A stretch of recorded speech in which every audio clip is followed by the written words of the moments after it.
Deus seja louvado. Vamos continuar aqui a nossa quarta aula, né, do nosso curso de teologia, teologia pastoral. E vamos lá, sem perder de tempo, dar continuidade. Essa já é a última aula desse módulo e que Deus venha abençoar a nossa aula, como sempre tem feito, né, como sempre tem abençoado. Louvado seja o nome do Senhor Jesus. Nessa oportunidade, a partir da página 58, nós falaremos sobre administração eclesiástica.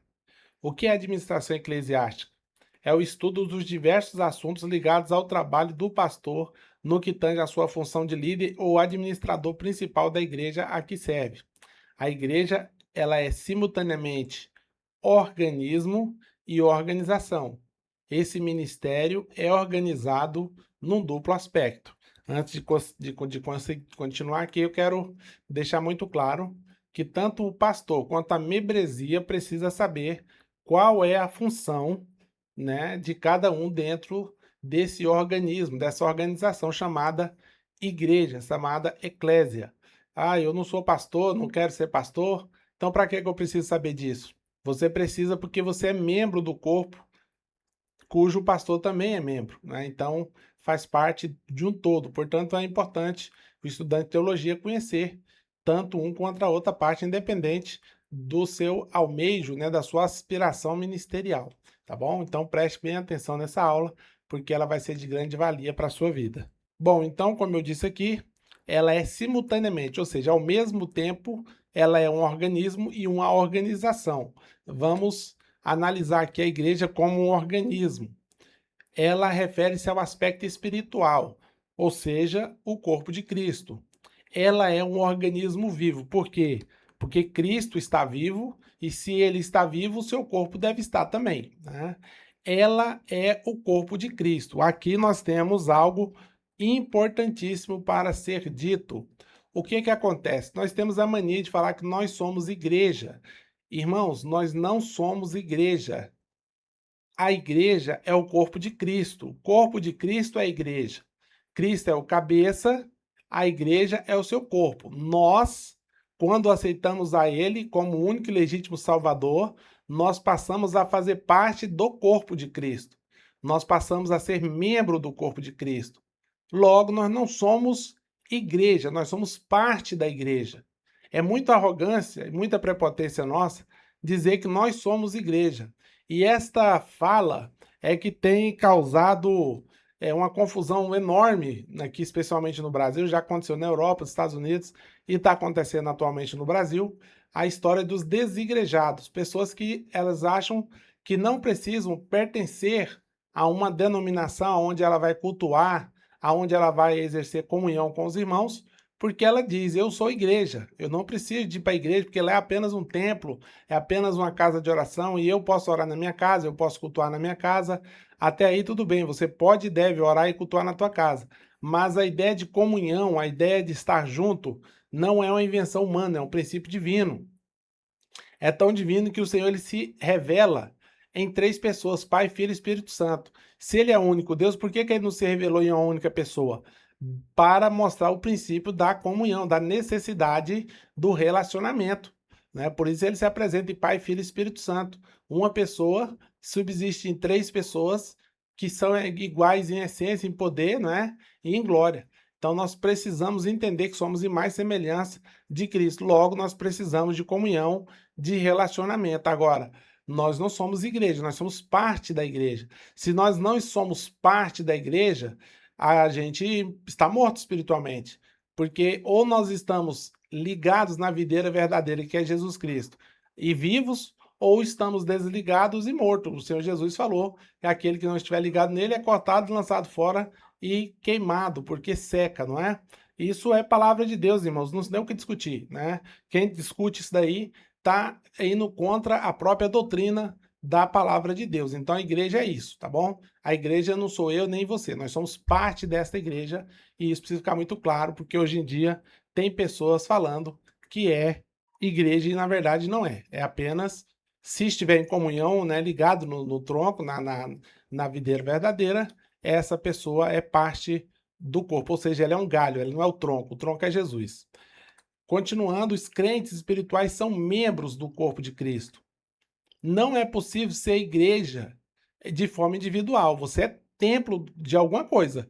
Templo do Espírito Santo, templo da carne, templo de Satanás, né? Aí é uma coisa. Agora, igreja não. Igreja é apenas se for, se estiver ligado no corpo de Cristo, e aí você pode ser membro deste corpo. Precisa estar em comunhão para fazer parte dela. Em comunhão com quem? Em comunhão com Deus e em comunhão com os irmãos. João, ele vai dizer o seguinte: se alguém diz que ama a Deus e não ama seu irmão, se faz mentiroso, porque quem vai amar a Deus a quem não viu, se não ama o seu próprio irmão a quem está vendo? É uma pergunta retórica e, obviamente, né, a resposta está na própria pergunta. Então, eu não. Por que eu não vou na igreja? Porque eu não quero ter comunhão. Se eu não quero ter comunhão, eu vou dizer que eu amo o irmão quando eu não quero ver a cara dele? Ah, eu não vou na igreja não porque o irmão é chato, aquele irmão não gosta dele. Olha, você não é obrigado a ter amizade com todos os irmãos que congregam contigo, tá? Você não é obrigado. A amizade é um foro diferente.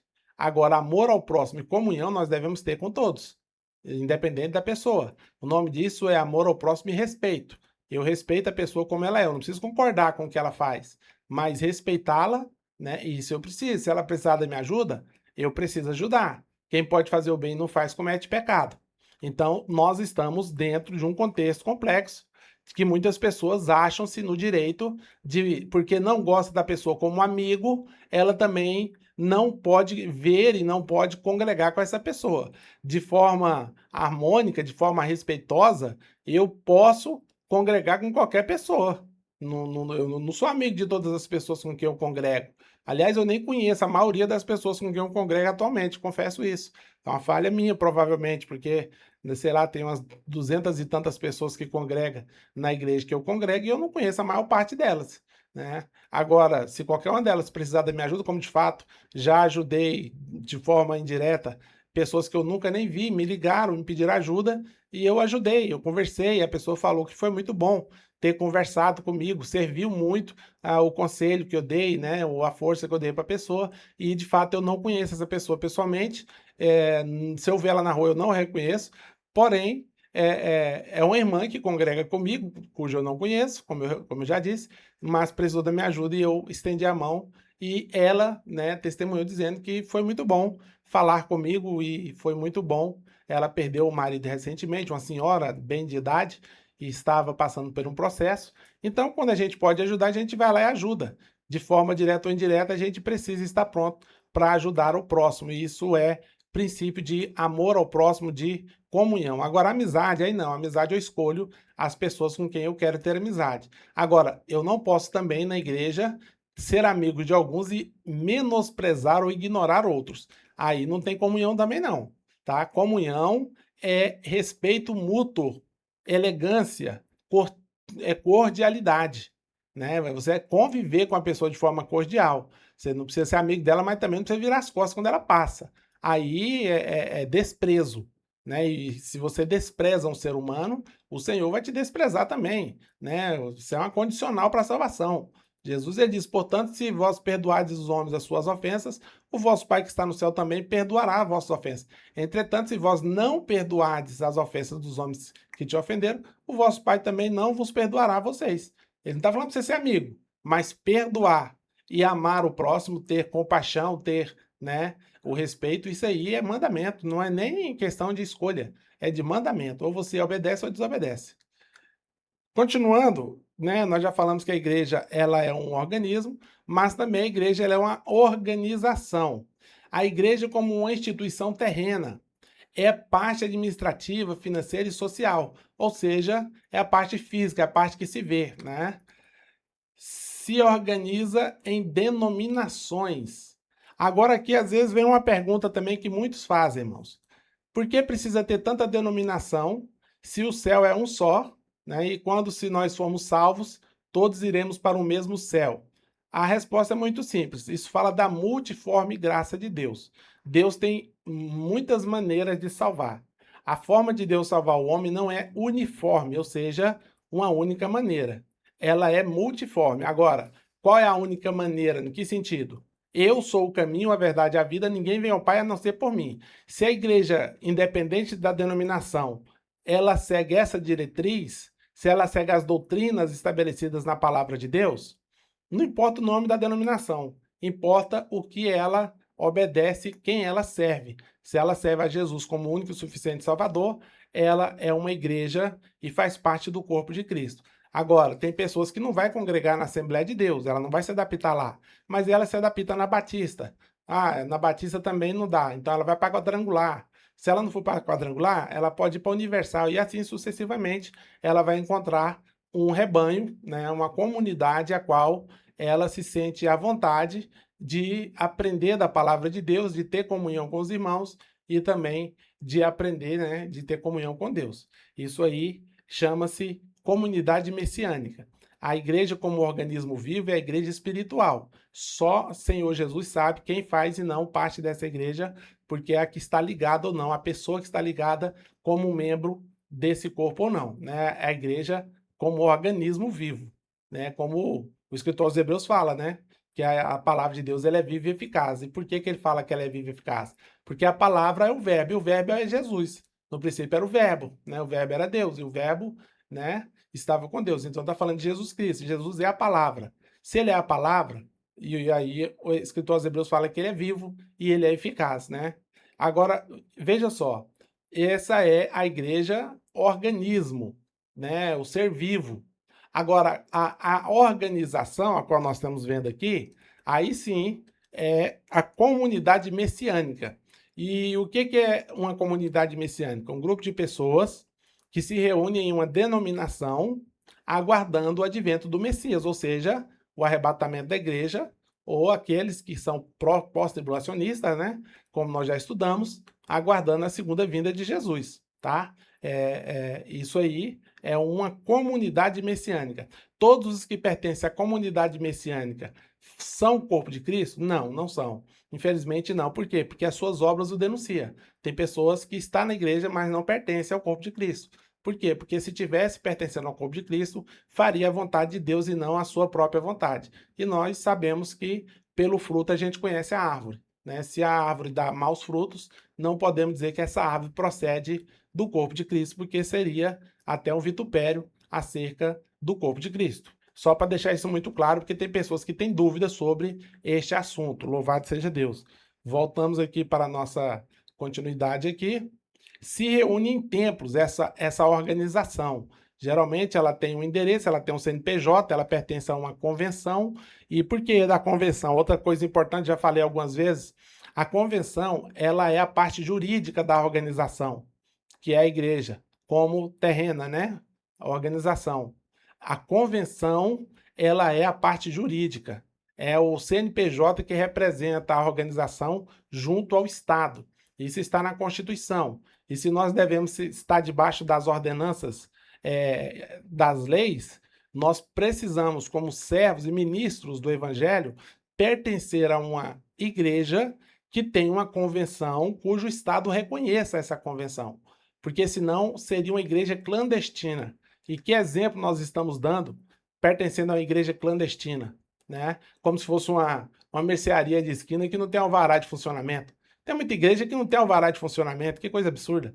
Em vez de dar um bom exemplo, né, de seguir todas as diretrizes cuja lei estabelece, não, ela vai lá, ah não, é para Deus. É para Deus, irmão, então tem que ser melhor do que para o homem. Tem que ser mais excelência do que para o homem. Tem que dar um exemplo muito melhor do que se fosse para o homem, né? Justamente porque é para Deus que nós devemos andar com decência e com ordem. Portanto, a convenção, ela é a parte jurídica da igreja que representa esta igreja ou esta denominação junto ao Estado. Se ela não pertence, o Estado tem todo o direito legal de fechar essa igreja. A prefeitura tem o direito legal de fechar essa igreja. O Estado tem o direito legal de fechar essa igreja. Tem muitas pessoas que pregam dizendo, irmãos, estão aprovando leis para fechar a igreja. Meu querido, minha querida, se todas as leis já aprovadas e estabelecidas fossem colocadas em vigor, eu creio que mais da metade das igrejas teriam que fechar suas portas, porque estão em desconformidade com as leis orgânicas do município, estaduais ou federais. Portanto, a igreja precisa atentar para esse critério entender quais são as suas obrigações e ela precisa se enquadrar dentro dessas obrigações. E aí é papel da convenção, né, fazer esse tipo de fiscalização antes que o Estado o faça. E eu lamento que as convenções não têm feito isso, salve algumas exceções. Tem convenção, meus irmãos, eu estou falando de Assembleia de Deus, tem algumas convenções que elas são rigorosas quanto a essa questão, quanto ao tamanho do templo, né, quanto às regras para aquele templo funcionar.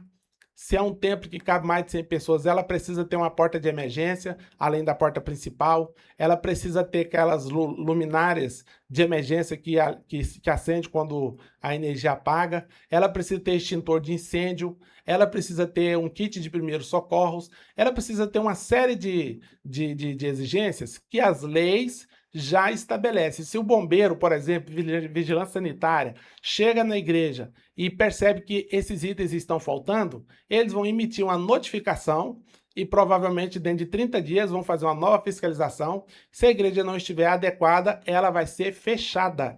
E isso aí não é obra do diabo, não. Isso é desleixo do cristão, que não prestou atenção nas leis que ele deve obedecer e achou que era apenas um organismo vivo, né, igreja espiritual, e esqueceu que ela também é uma organização terrena que precisa estar em conformidade com a justiça, com a lei. Isso é simples assim, não tem segredo. Portanto, nós nos reunimos em templos para juntamente adorarmos a Deus, exercermos o amor, a comunhão, né, a confraternização, isso é importante, faz parte do plano de salvação, né? Deus, ele mandou Jesus Cristo disse que estabeleceria a sua igreja, as portas do inferno não prevaleceriam contra ela.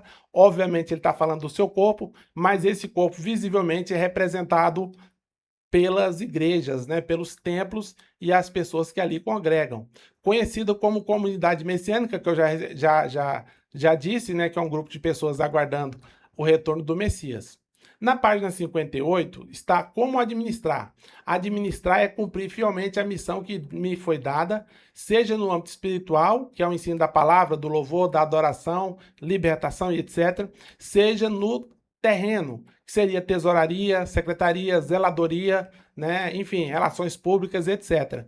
Cabe ao pastor, sob a direção do Espírito Santo, distribuir a cada um a sua função e nunca querer fazer tudo sozinho, como Jesus ensinou, né? Divida a carga, porque a carga é pesada e uma pessoa sozinha, por mais que possa fazer, que tenha condição de fazer, não é razoável fazer, porque não é assim que o Senhor nos ensinou.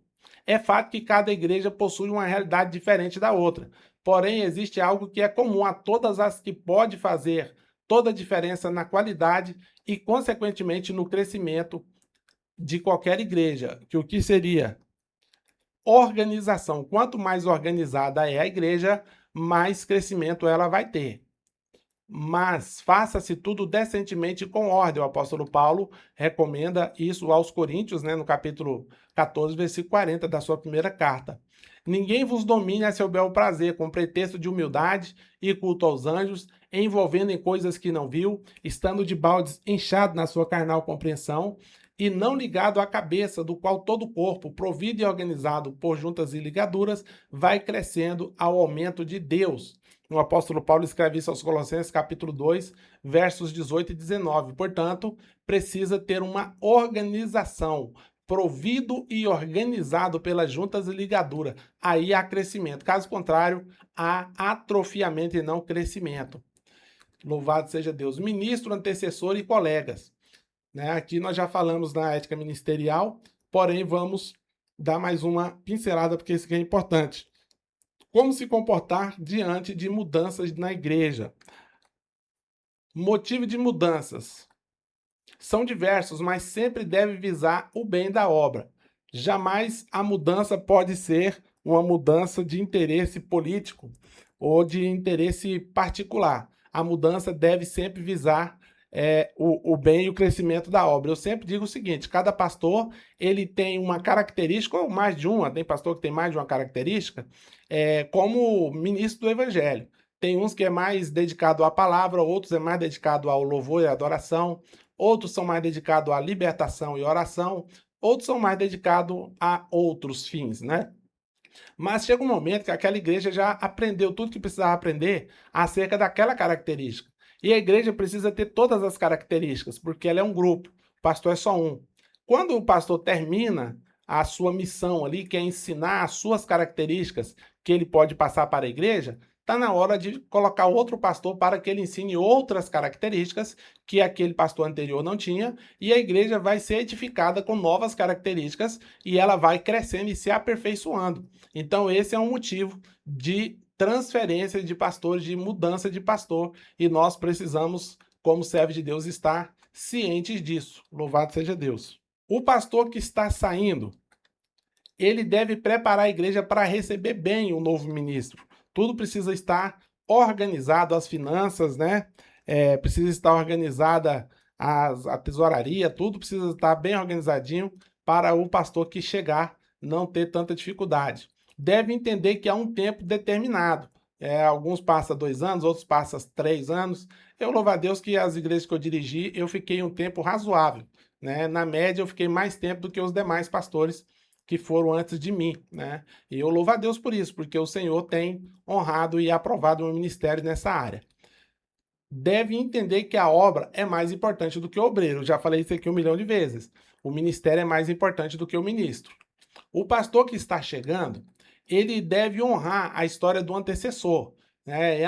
Porque tem pastor que, às vezes, por mais que o antecessor seja cuidadoso, irmão, ele vai ficar alguma coisa, alguma pendência para trás. Não dá para ficar 100%. Aí, em vez do pastor chegar e trabalhar olhando para frente e resolvendo o problema, não. Ele começa a justificar a falta de crescimento do pastor que não estava, que estava antes dele. Não, assim é fácil, né? Jogar a culpa nas costas dos outros.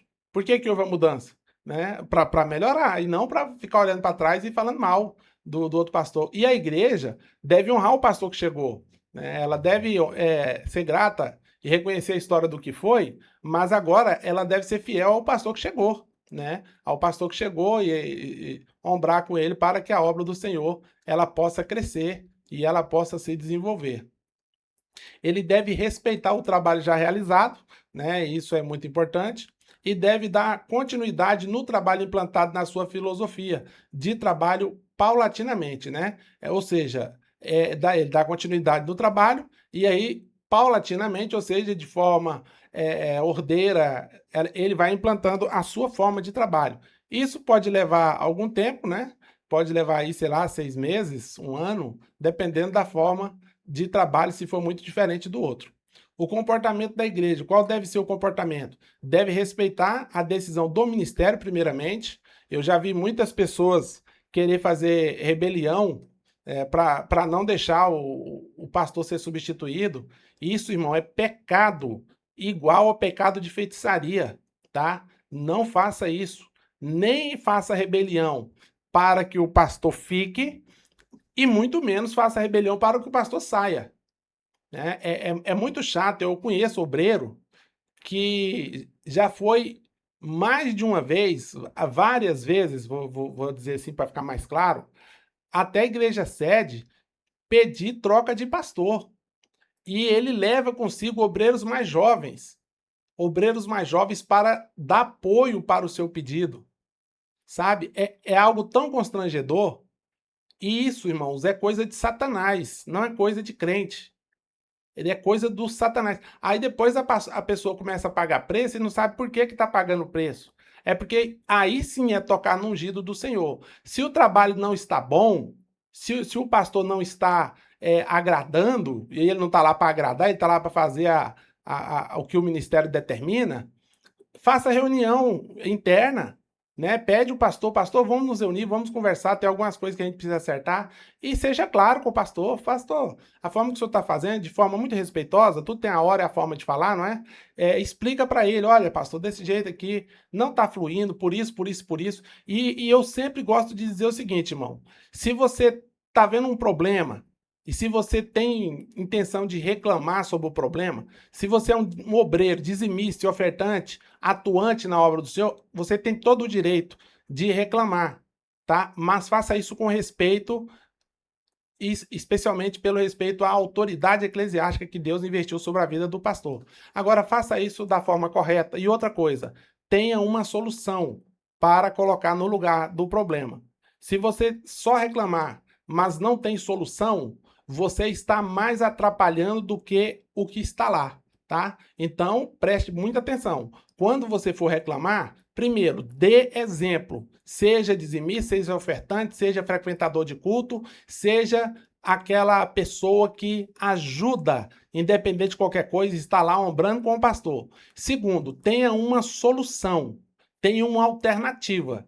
Porque eu já ouvi muito pessoas reclamar que não tá bom, mas você pergunta qual é a alternativa? Ah, eu não sei. Então cala a boca. Então fique calado até o Senhor te revelar a solução. Porque se o Senhor mostra para você o problema, ele vai te mostrar a solução também.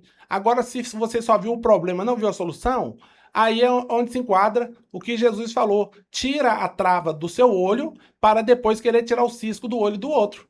Né? É simples assim. Isso aí, irmãos, é decência e ordem. Não tem muito segredo, não. Tem pessoas que amam reclamar. Mas se você pedir para ela uma ajuda, ela não ajuda. Se você olhar no hall de dizimista, não é dizimista. Quando pede oferta, não ajuda. Nos cultos, não frequenta, não aparece para ajudar em nada, né? E aí só serve para reclamar. Só serve para reclamar. E não tem solução.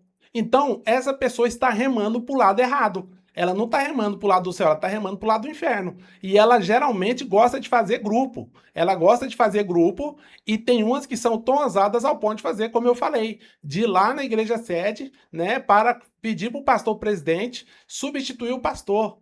Irmão, se o negócio não tá bom, vai para a oração, pelo menos isso. Vai pedir confirmação de Deus. Porque reclamar, rebeliar é coisa de Satanás.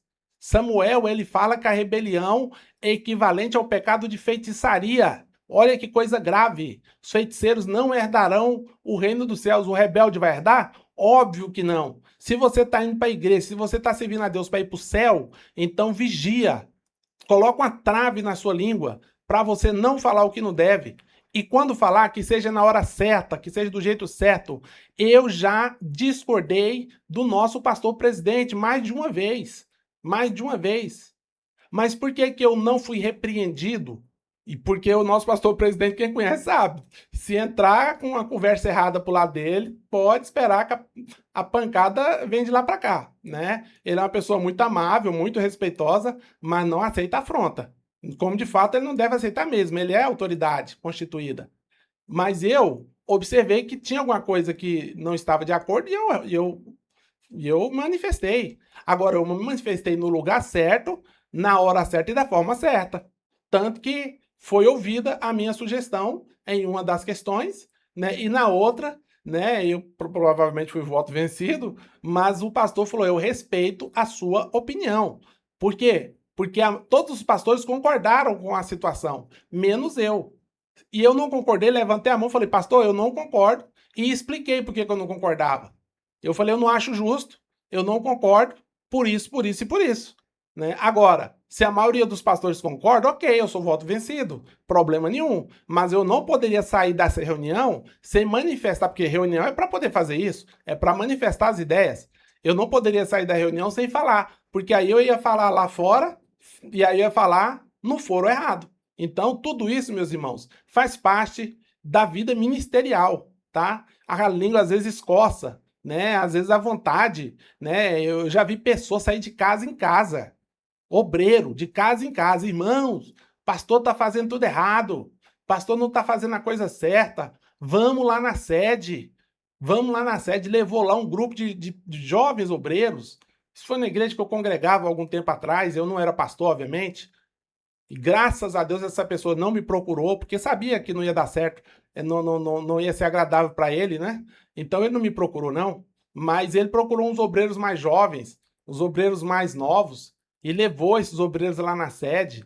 E foi um constrangimento tão desagradável, sabe? Manchou, às vezes, a conduta de obreiros que tinham uma consciência boa, tinham uma boa intenção na obra do Senhor, só não tinha maturidade suficiente para entender que aquilo ali era um laço de Satanás.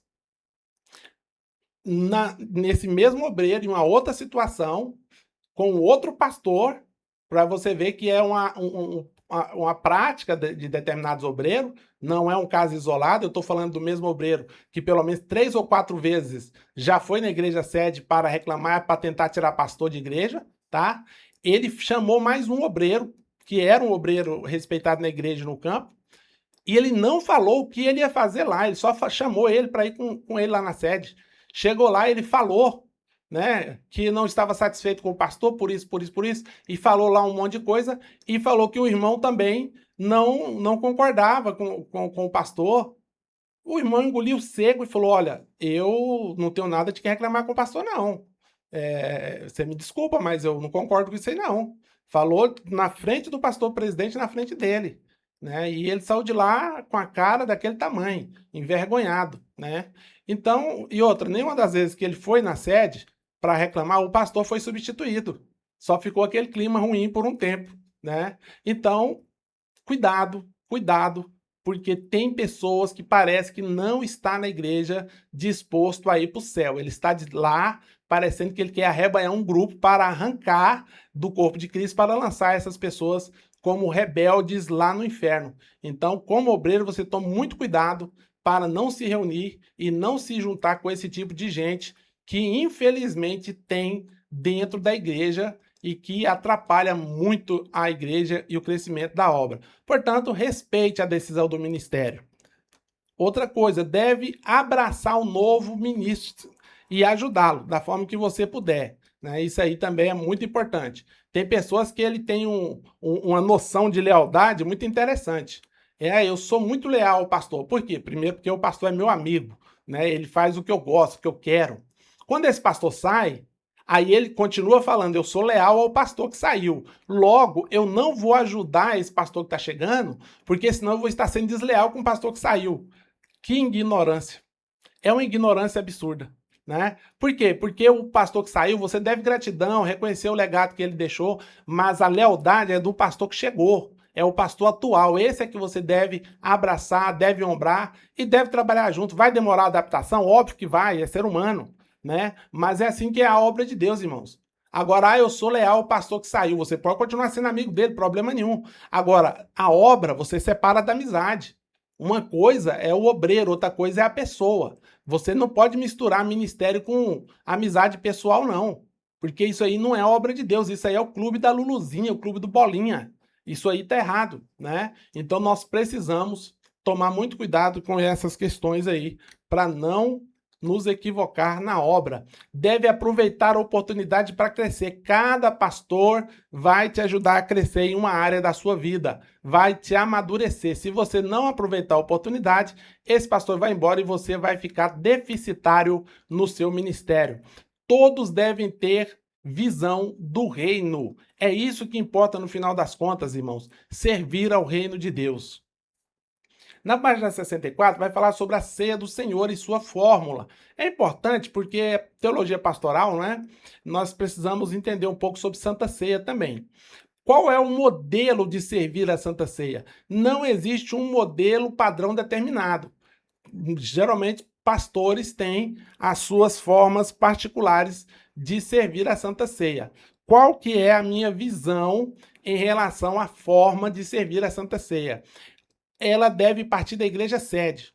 Ela deve ser de acordo com a visão que Deus deu ao pastor presidente. Se Deus deu um ministério para o pastor presidente, essa visão ela deve ser repetida nas congregações pertencentes àquele ministério. Essa é a minha visão. Precisa ter uma única fórmula em todo o campo, dirigida, né, direcionada pelo pastor presidente. Essa é a minha opinião. Mas a realidade é que cada pastor tem autonomia para participar e para celebrar a Santa Ceia de acordo com o que ele aprendeu, de acordo com o que ele entende, né? Só não pode quebrar os princípios. Os princípios bíblicos e doutrinários é que não pode jamais ser quebrado. Mas a forma de servir, realmente não temos ali uma fórmula pré-determinada, né? Essa é que é a verdade.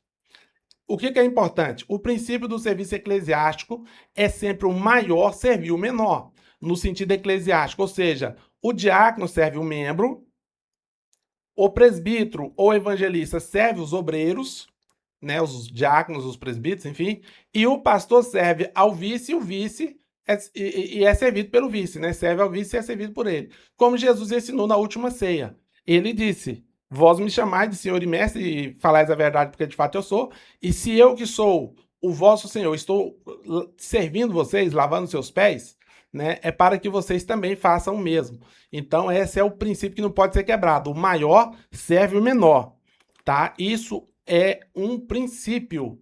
O pastor, ele não pode ser servido pelo membro.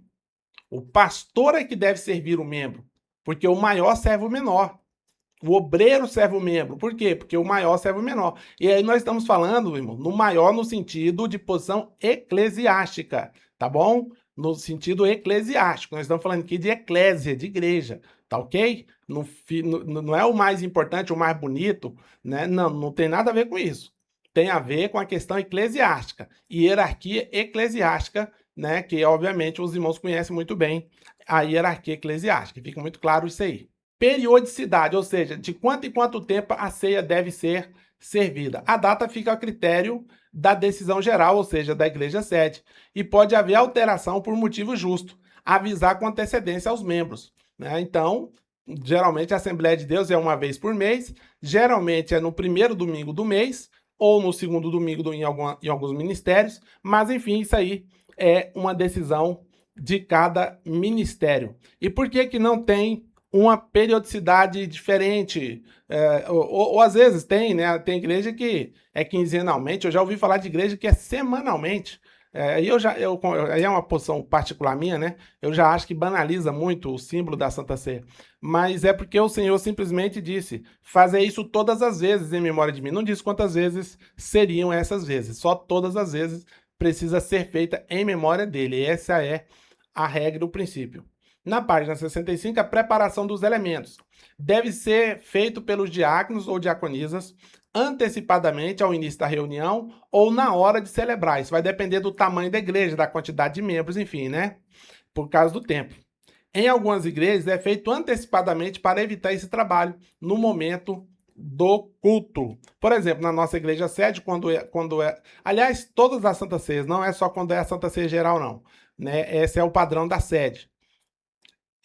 O pão e o vinho, ele é consagrado pelos pastores e obreiros auxiliares antes do início do culto. No horário do culto, o pão e o vinho já está consagrado, e aí sai um grupo de obreiros entregando o pão e um outro grupo entregando o cálice. Aí o membro que vai ser já pega o pão e o cálice e aguarda. Quando todo mundo já pegou, aí o pastor presidente faz a leitura, né, do texto devocional do pão, todos se alimentam do pão, e em seguida ele faz a leitura devocional do cálice e todos participam do cálice. E assim a Santa Ceia é encerrada, de forma muito prática, porque pelo número de pessoas. Porque se fosse fazer como se faz nas congregações, primeiro serve o pão, depois serve o cálice, demoraria muito tempo. Então, foi uma forma, e as igrejas grandes sempre fazem dessa maneira, mas isso pode ser repetido na igreja pequena, não tem problema nenhum, né? Aí dá mais tempo, por exemplo, para explicar o texto da palavra. Por falar nisso, irmãos, deixa eu abrir um parênteses rápido aqui. Culto de Santa Ceia, a mensagem deve ser sobre Santa Ceia, sabe? A gente tem visto cada vez menos mensagens sobre Santa Ceia no culto de Santa Ceia. Ora, se a mensagem, se o culto é de Santa Ceia, por que a gente vai pregar sobre outras coisas? Por exemplo, se o culto é das irmãs, geralmente o tema não é relacionado a mulheres. Se o culto é de varões, o tema não é relacionado a homens. Se o culto é de missão, o tema não é relacionado a missões. Por que o culto de Santa Ceia, o tema não deve ser relacionado à Santa Ceia? Aliás, é o culto mais importante que nós temos. Então, precisa se falar mais sobre Santa Ceia, ensinar mais sobre Santa Ceia, e é por isso que muitos têm errado em relação à Santa Ceia, porque não conhece, não sabe, né, nada sobre Santa Ceia, né? Então, esse é um parênteses que eu quero abrir rapidamente com os irmãos aqui. Voltando. O que fazer com o resto dos elementos após a ceia? Eu já ouvi muitas histórias sobre o que fazer com o resto do pão e do cálice que sobra. Se houver faltado algum membro em comunhão por motivo justo, frisa-se motivo justo, viu? Pode ser servido posteriormente pelo pastor por um obreiro por ele designado. O restante pode ser descartado. O modo mais prático é diluir na água. Porque antigamente se tinha uma ideia equivocada do corpo, do pão e do cálice, que era literalmente o corpo e o sangue, então não podia fazer outra coisa que não fosse sepultar. Porque corpo e sangue você tem que sepultar na terra, não é isso? É assim que funciona. Mas ali, irmãos, é apenas um símbolo, não vamos falar disso agora. E você vai entender o porquê que você pode descartar, porque já perdeu o objeto da consagração ao final da Santa Ceia, né? Aquele objeto que você consagrou já perdeu o seu sentido de ser, portanto, ele pode ser descartado. O que não pode, por exemplo, é pessoas que não são batizadas, inclusive criança, comer, né, esse pão ou esse cálice, mesmo depois do final da Santa Ceia, porque ele não é batizado e é uma das regras para se participar do corpo e do sangue, é exatamente ser batizado. A pessoa não é batizada, a pessoa não está casada, não está com a vida no altar, não deve participar mesmo depois que terminar a ceia do Senhor, tá bom? Isso é muito importante. Agora, o modo mais prático é você diluir na água. Diluir na água o pão, o vinho, é pouca coisa, né? E aí você descarta essa água no vaso de planta ou na pia, né? De forma respeitosa, mas ele já perdeu o objeto da consagração. A observação. Sempre explicar para os membros o significado principal daquele momento, que é a Santa Ceia. Se houver no recinto um irmão de outra denominação que procede da mesma forma na ceia, convém deixá-lo à vontade para participar, desde que ele esteja em comunhão. Por que não participar? Não tem problema nenhum. A ceia do Senhor é um sacramento ou uma ordenança? Essa é uma pergunta importante, porque isso aqui é de cunho doutrinário. Sacramento, e na visão católica, é uma ordenança sagrada instituída por Cristo, na qual, mediante sinais, que representa e aplica aos crentes a graça de Deus em Cristo. O que isso quer dizer? Confere salvação ao participante. Por exemplo, se a pessoa foi batizada, ela não perde mais a sua salvação. É um sacramento. Sacramento é isso. Se a pessoa foi batizada nas águas, ela não perde mais sua salvação, porque ela participou do primeiro sacramento. Só que não é apenas um, são dois sacramentos. Então, no caso, o batismo e a Eucaristia, ou Santa Ceia.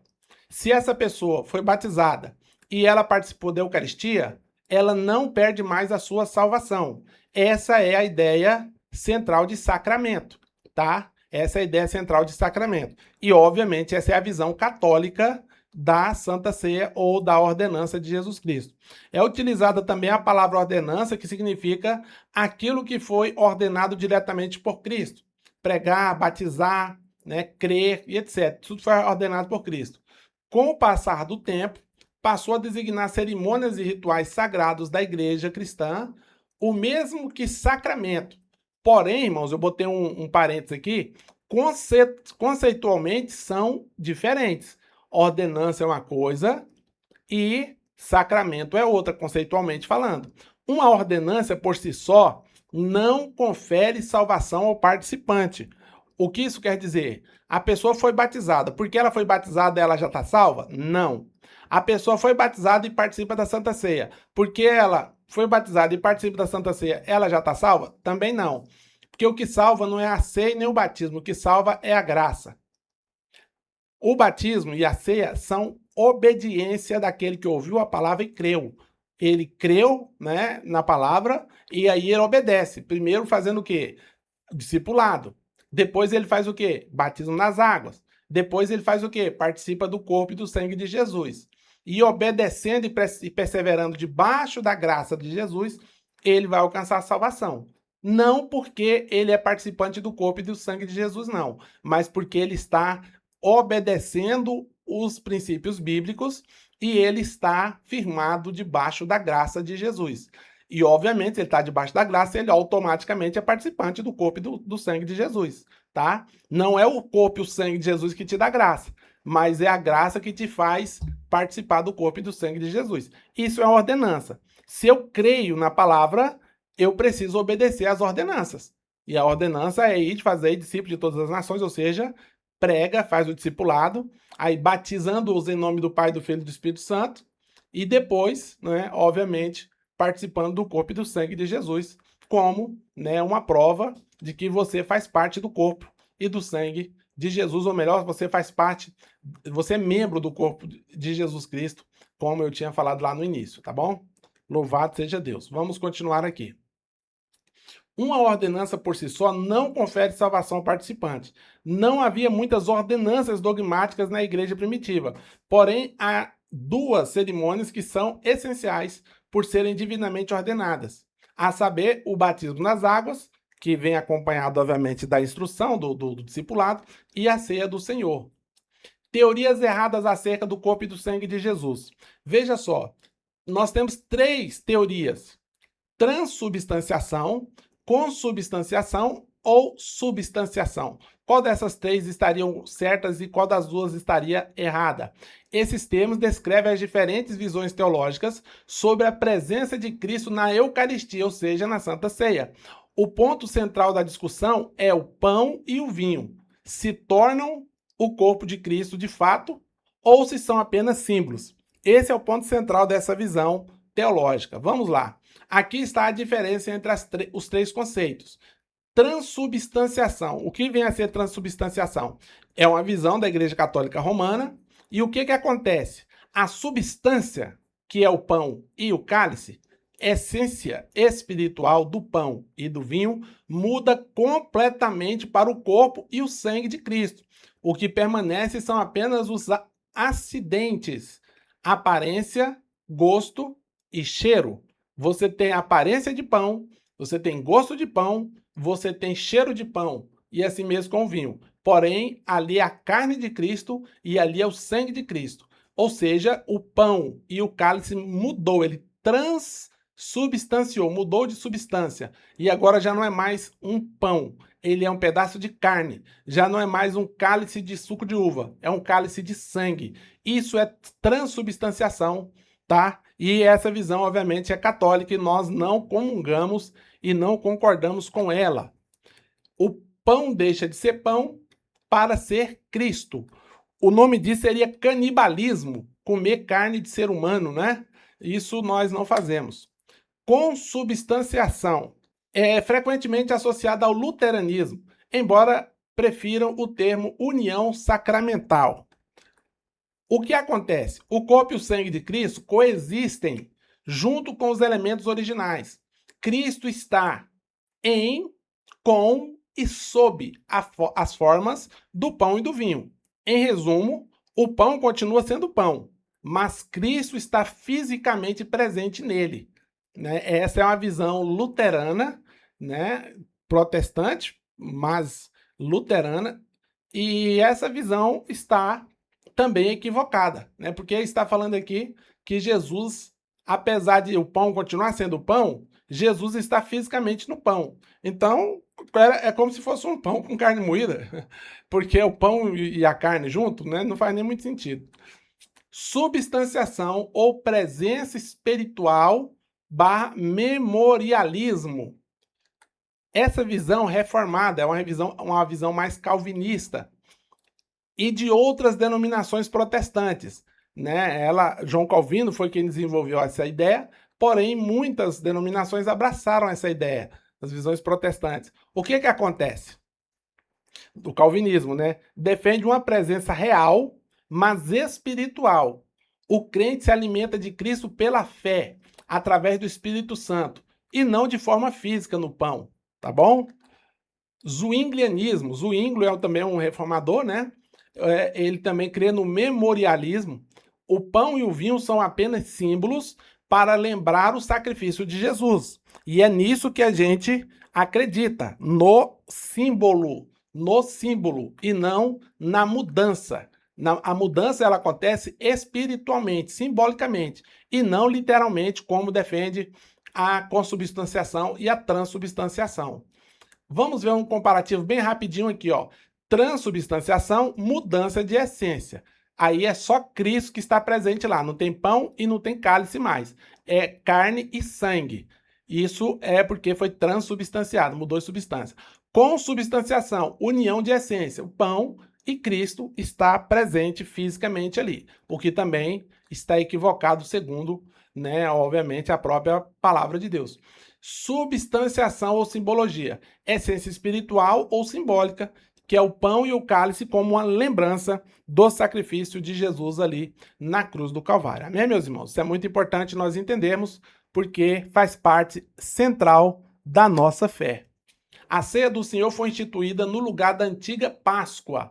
Páscoa no hebraico significa uma passagem ou passar por cima. Essa segunda equivalência aí é a mais correta, passar por cima.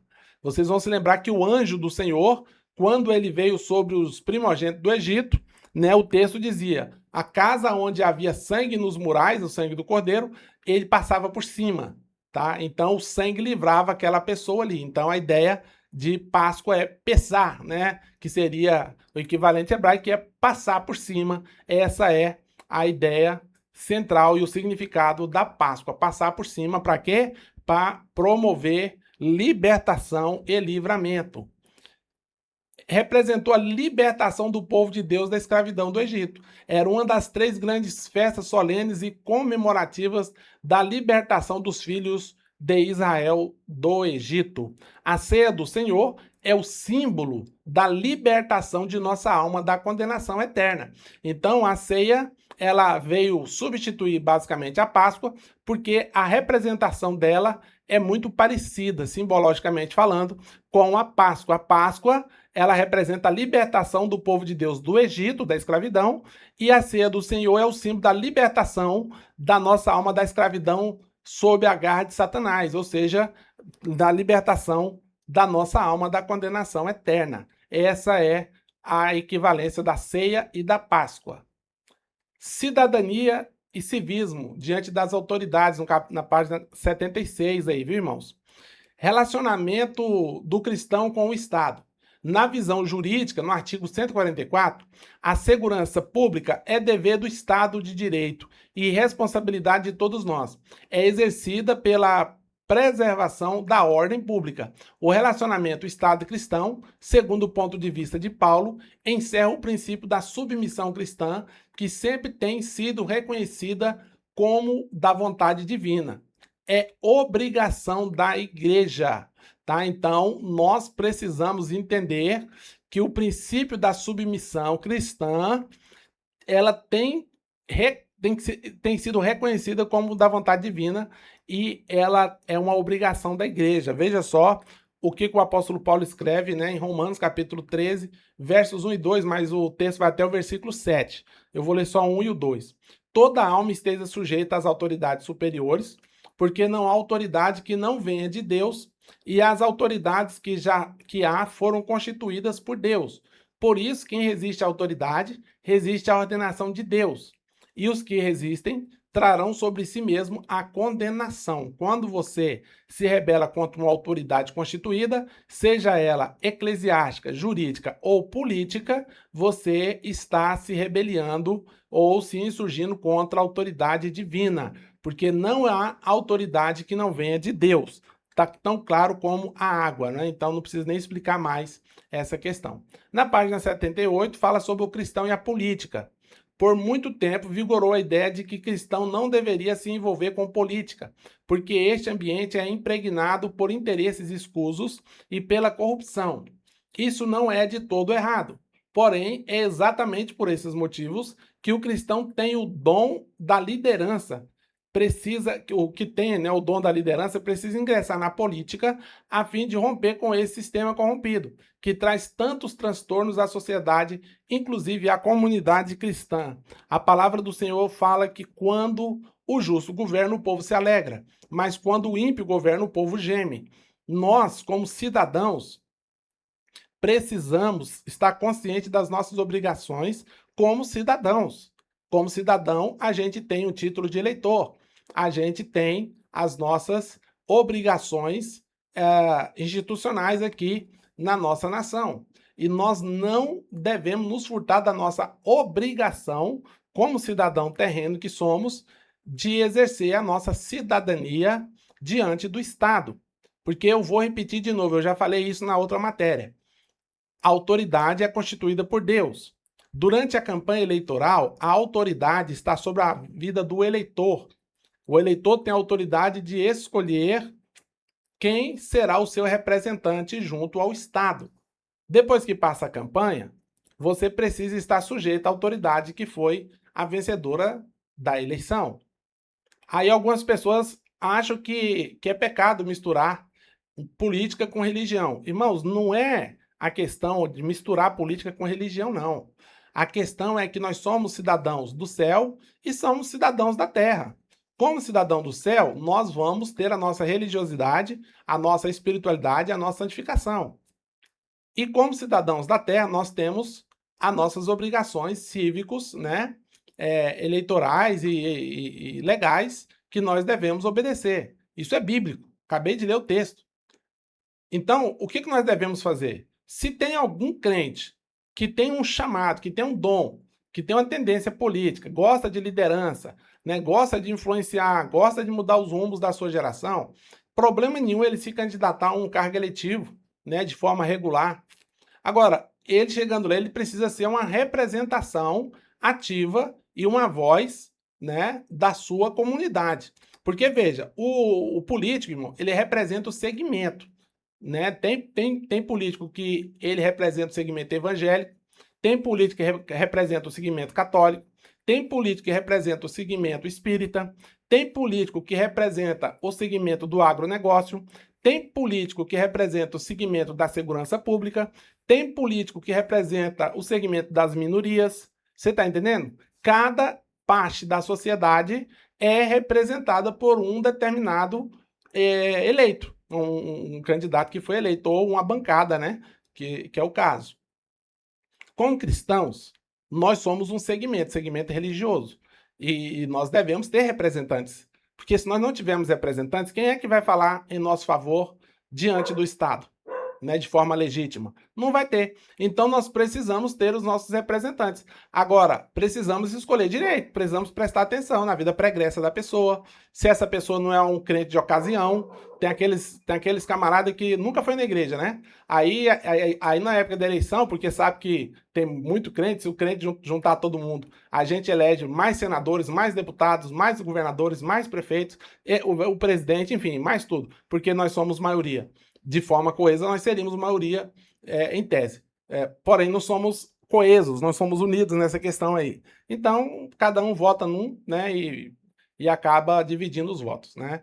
Bom, o fato é, essas pessoas de olho no voto desse segmento, na época da eleição, ele é cristão, né? Aí, de repente, você vê ele numa reunião católica, depois você vê ele numa reunião espírita. Bom, ele é cristão de ocasião. Agora tem aqueles que de fato são cristãos, muitos são obreiros, são membros de uma denominação, né? Então essa pessoa ela tem uma comprovação de que de fato ela é um servo de Deus.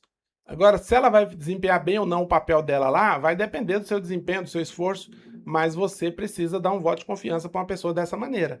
Agora, errado porque, irmãos, quando fala de direita e de esquerda, a gente ultrapassa a barreira da política e entra na batalha espiritual, tá? A esquerda, ela defende os princípios antibíblicos. Isso aqui não é opinião, não. É fato. A esquerda defende princípios antibíblicos.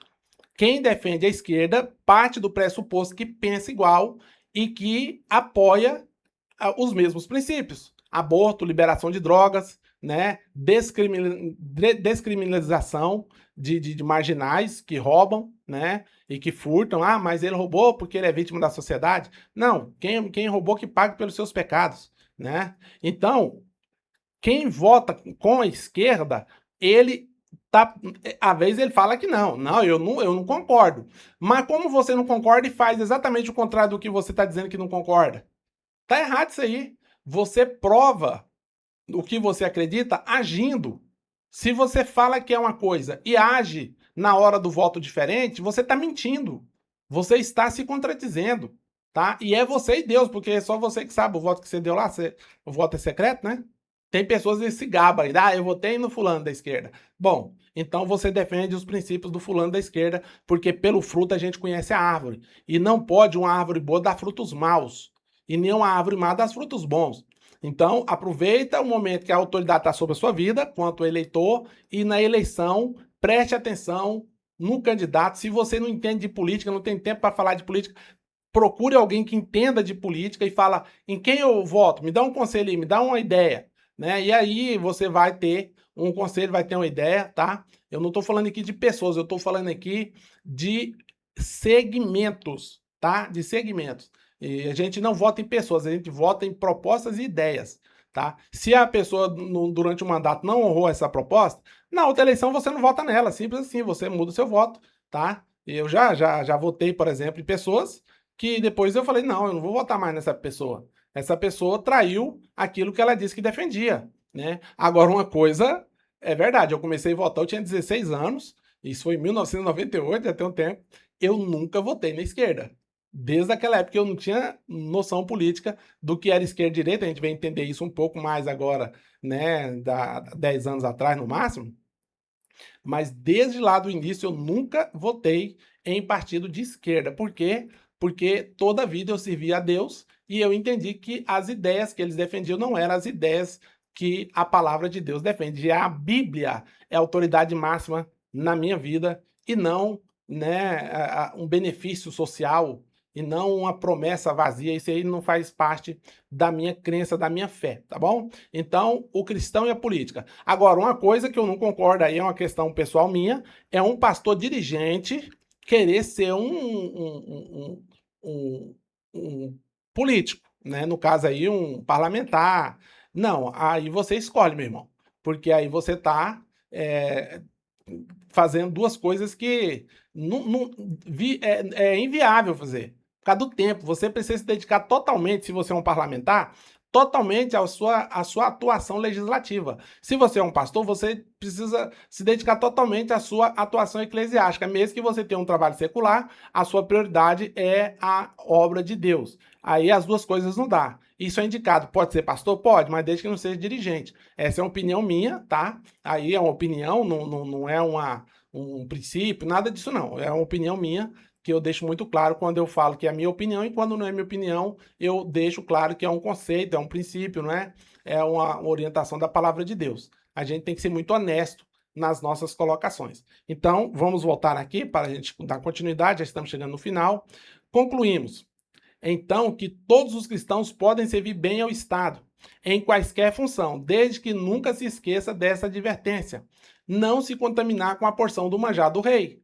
Ou seja, você ganhou com a ideia lá de defender o segmento evangélico. Só que chega lá, você percebe que é minoria e aí você aceita suborno para ficar do lado da maioria. Isso aí é contaminação e os tais não herdarão o reino de Deus de forma nenhuma. Devemos orar pelas autoridades. Se o cristão deseja realmente gozar da liberdade nesse mundo, devem orar constantemente pelos governadores e por todos os que ocupam cargos de direção no Estado, para que os mesmos preservem a paz e a ordem na sociedade. Paulo deu instruções com detalhes a Tito, dizendo o seguinte, capítulo 3, a partir do verso 1: admoestai-vos a que se sujeitem aos principados e potestades, que lhe obedeçam e estejam preparados para toda boa obra, que a ninguém infame, nem sejam contenciosos, mas modestos, mostrando toda mansidão para com todos os homens. Esse foi o conselho que o apóstolo Paulo deu para os irmãos e ele serve para cada um de nós, né? O apóstolo Paulo ele fala para Timóteo, para que nós oremos para as pessoas que estão em evidência, e obviamente ele está falando aí dos governantes, para que nós tenhamos uma vida quieta e sossegada. Só que no tempo do apóstolo Paulo não eram as pessoas que escolhiam o governante, ele geralmente era escolhido por um conselho, né? Nós estamos falando do Império Romano, que tinha um senado, né? Era o senado geralmente quem elegia um imperador, que geralmente era um general muito poderoso, que tinha um exército, então ele era meio que forçado a ser aceito, né? Porque ele tinha o exército ao seu lado, e assim funcionava o Império Romano, mesmo com as ideias gregas, que a democracia vem mais do conceito grego, mas na época de Jesus e do apóstolo Paulo, era o Império Romano, e assim é que funcionava, não era uma votação democrática como é nos nossos dias. Essa ideia de democracia ocidental que nós vemos hoje é fruto da reforma protestante, tá bom? Aliás, irmãos, a escola secular, né, a escola de ensino primária, fundamental, média, é um fruto da reforma protestante, tá? Que surgiu da escola bíblica dominical, tá? Isso é muito importante. O SUS, né, o Sistema Gratuito de Saúde, é um fruto da reforma protestante, tá? O INSS, ou a Previdência Social, né, a aposentadoria, é fruto da reforma protestante. Muitas coisas que nós vivemos hoje é fruto da reforma protestante. Ou seja, veio do meio dos crentes, que está na política, mas que saiu da igreja protestante. Por isso que não faz sentido a gente falar agora que o crente não pode participar dessas questões, que foi a própria igreja que criou. Se está sendo bem ou mal executada, aí é outra conversa. Mas o fato é que foi fruto da reforma protestante. E isso precisa ficar muito claro, porque a sociedade ocidental deve muito à reforma protestante, porque a reforma protestante trouxe muitas conquistas. Liberdade de expressão, liberdade de imprensa, capitalismo, né? A capacidade de você empreender e você prosperar financeiramente. Você antigamente tinha as castas, né? Se você era camponês, você morria camponês. Se você era burguês, você morria burguês. Se você pertencia ao clero, você era do clero e pronto, e acabou. Então, hoje não. Hoje as pessoas podem mudar de classe social de acordo com o seu esforço, seu trabalho, né? Mas você pode, por quê? Por causa da reforma protestante. Então, a reforma protestante, estude sobre a reforma protestante, é muito importante, porque ela trouxe muitas conquistas para a sociedade ocidental, tanto que o modelo de sociedade ocidental, e quando eu falo sociedade ocidental, eu estou falando do hemisfério norte, ou seja, da Europa ocidental, né, região ali da Alemanha, Inglaterra, Itália, o máximo a Grécia, né, para o ocidente, né, passando ali pela França, pela Alemanha, passando pela Inglaterra e chegando às Américas, né, esse é o hemisfério norte, ou melhor, o hemisfério ocidental, desculpe. Ele tem um modelo judaico-cristão de política, de governança, né? Judaico-cristão, ou seja, totalmente influenciado pelo cristianismo, especialmente pela reforma protestante. Meus irmãos, nós estamos encerrando essa matéria por aqui, ainda tem mais algum material na apostila, eu peço que você leia de forma bastante atenciosa para responder a prova e que Deus venha abençoar a sua vida, a sua família e nos vemos na próxima matéria, querendo Deus. Fique na paz de nosso Senhor e Salvador Jesus Cristo.